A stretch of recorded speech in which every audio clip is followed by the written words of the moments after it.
달콤한 말씀 행복한 하루 오늘 함께 나누실 말씀은 열왕기하 5장 15절부터 27절까지 말씀입니다. 나아만이 모든 군대와 함께 하나님의 사람에게로 돌아와서 그의 앞에 서서 이르되 내가 이제 이스라엘 외에는 온 천하에 신이 없는 줄을 아나이다. 청하건대 당신의 종에게서 예물을 받으소서.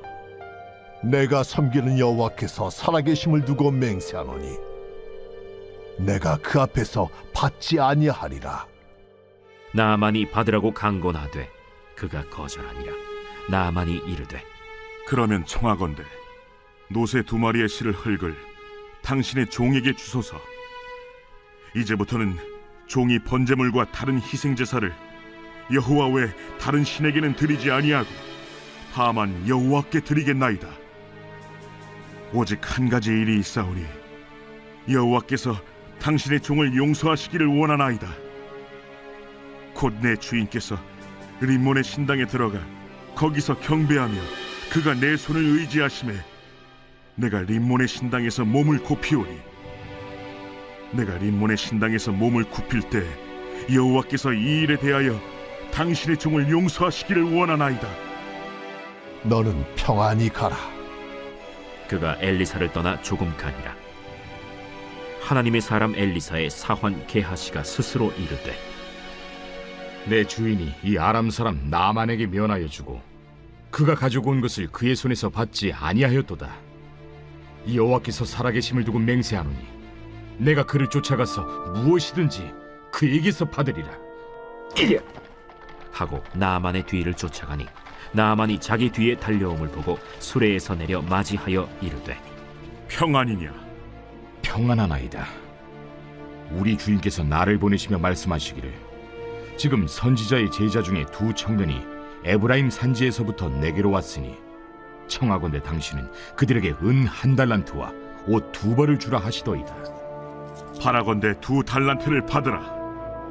하고 그를 강권하여 은 2달란트를 2 전대에 넣어 매고 옷 2벌을 아울러 2 사환에게 지우매 그들이 게하시 앞에서 지고 가니라.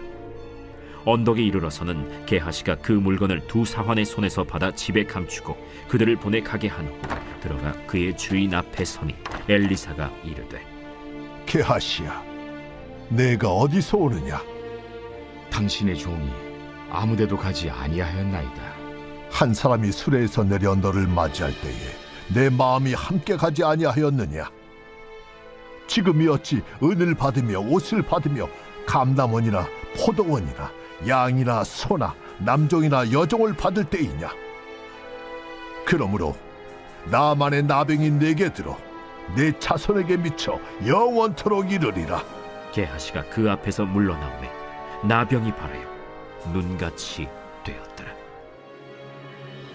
하나님의 놀라운 은혜로 질병을 치유받은 나아만은 그의 우월한 지위를 과시하며 오만한 태도로 일관하던 모습에서 변하여 이제는 겸손한 종의 말투와 충격적인 유일신 고백으로 자신이 받은 치유의 기적에 응답합니다.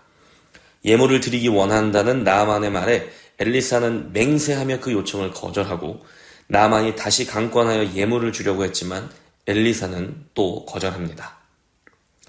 또한 불과 얼마 전까지만 해도 이스라엘의 강을 멸시하던 나아만은 이제는 야훼의 백성들이 사는 땅에 흙을 취하기를 원하고 있습니다. 나아만이 흙을 요청하는 것은 사실 조금 부적절한 아이디어입니다. 당시까지도 이방의 우상들을 섬기는 사람들에게 신이란 자신이 속한 영토에서 벗어나지 못하는 존재였습니다. 이를테면 이스라엘의 하나님은 이스라엘 땅 안에서만 유효한 신이고 아람에는 아람 땅에서 강력한 힘을 발휘하는 그 땅에 신이 있다고 생각하는 것입니다. 18절에서 그는 또 조금 이상한 요청을 하는데요. 그가 이제 아람 땅에 돌아가면 자신이 여전히 충성되게 섬길 자기의 왕이 있는데 그 왕이 아람 땅의 우상 림몬의 성전에 들어갈 때 왕을 보필하기 위해 나만 자신도 함께 허리를 숙여야 한다는 것입니다. 그러나 그것은 야훼 이외의 다른 신에게 절하는 행위가 아니니 용서해달라고 미리 부탁하는 것입니다. 나아만은 이방인이지요. 야훼 하나님이 누구이신지 그분의 말씀은 무엇을 말하고 있는지도 아직 잘 모르는 새신자입니다. 그러니 아직은 어설프고 엉뚱한 생각도 하는 것이지요. 그러나 유일하신 야훼 하나님 한 분만을 섬겨야 한다는 그 사실 하나는 진지하게 고백하고 있었던 것 같습니다. 그래서 이런 순진하면서도 순수한 고민들이 있었던 것 같습니다. 그런 나아만의 요청에 엘리사는 암묵적인 허용의 의미로 보이는 평안히 가라 라는 인사만 건네줍니다. 본문은 이제 새로운 인물에게 포커스를 맞추는데 바로 엘리사의 시종 게하시라는 인물입니다. 엘리사는 예물로 보답하고 싶다는 나아만의 말에 하나님의 살아계심을 두고 맹세하며 거절했지만 게하시는 오히려 거꾸로 하나님의 살아계심을 두고 반드시 그 대가를 받아내겠다고 맹세합니다. 필사적으로 달려가 나아만의 수레를 붙잡은 게하시를 나아만이 수레에서 내려 맞이합니다. 나아만의 뒤를 쫓아가니 나아만이 자기 뒤에 달려옴을 보고 수레에서 내려 맞이하여 이르되 평안이냐 하니 엘리사의 사람이 급히 쫓아왔으니 무언가 상황이 달라진 것은 아닌지 궁금했겠죠. 나아만은 엘리사의 평안히 가라 라는 마지막 인사가 아직 유효한지 묻습니다. 게하시는 여전히 평안하다고 대답합니다.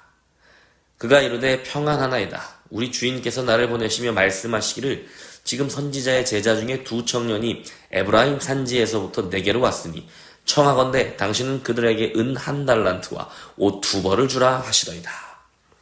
이때는 기근의 시기였기 때문에 엘리사가 젊은 제자들을 위해 무언가를 요청한다는 게하시의 말은 그가 얼마나 치밀하게 교활한지를 잘 보여줍니다.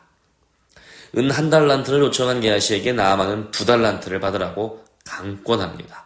그의 강권을 고사했던 엘리사의 반응과는 대조적으로 게하시는 은 2달란트와 옷을 얼른 받아서 자기 집에 꽁꽁 숨겨놓습니다.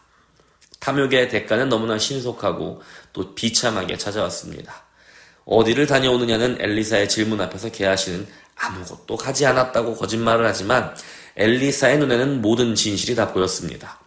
엘리사는 지금이 어찌 은을 받을 때냐라고 하며 게하시를 꾸짖는데 모두가 어려운 기근의 때에 하나님의 선지자가 하나님의 치유와 회심의 역사를 빌미로 자기 이익을 추구하는 것은 옳지 않다는 것입니다. 그것은 스스로를 탐욕과 타락의 수렁으로 밀어넣는 일입니다. 하나님의 치유와 회심의 역사 가운데 탐욕이 들어설 자리는 없습니다. 하나님의 선물은 매매될 수 없기 때문입니다. 고린도후서에서 바울은 우리는 수많은 사람들처럼 하나님의 말씀을 혼잡하게 하지 아니하고 곧 순전함으로 하나님께 받은 것 같이 하나님 앞에서와 그리스도 안에서 말하노라 라고 했습니다. 여기에서 혼잡하게 하다라는 말의 헬라어 원뜻에는 이익을 얻을 목적으로 물건을 판다라는 의미가 담겨 있습니다. 자기 이익을 얻기 위해 하나님의 말씀을 물에 술 탄 듯, 술에 물을 탄 듯 전할 수 없다는 의미입니다. 어떠한 상황에서도 하나님께 받은 그대로의 말씀만을 전한다는 결의를 말하고 있습니다.